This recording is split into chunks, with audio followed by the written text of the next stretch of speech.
protesters take to the streets of America for the 6th straight day. Outrage continues to spread across the nation over the alleged murder of George Floyd.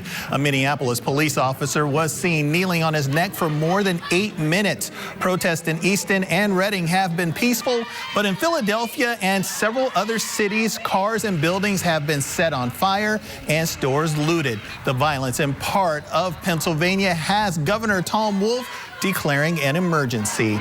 We'll have more on the governor's emergency declaration and how the state is mobilizing to help cities hit by violent protests in just a few minutes. But first, the latest on demonstrations in our area. This afternoon, large crowds turned out in Reading and Easton to call for change in the wake of George Floyd's death in Minneapolis, where a fired police officer is now facing murder and manslaughter charges. WFMZ's Irene Snyder is in Easton with a look at the demonstrations.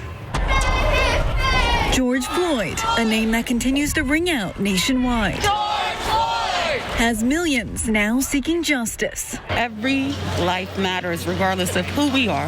Kadija Fran is one of about 1,500 people to gather here at Center Square in Easton on Sunday. Hundreds of others also came together in Reading, Allentown, and Bethlehem over the weekend. They're all holding peaceful protests in the wake of this video, which surfaced on Monday, showing Minneapolis police officer Chauvin kneeling on Floyd's neck for more than 8 minutes. Floyd's last words, "I can't breathe." That officer now charged with third-degree murder and manslaughter.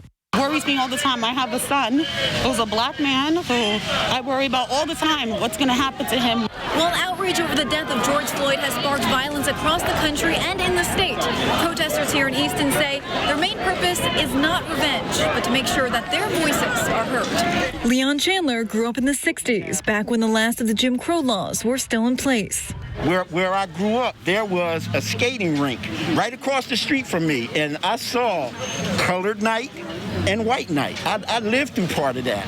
And after all these years, he now questions whether things have really changed. It's unfortunate in our family, in our community, we have to have what we call the talk.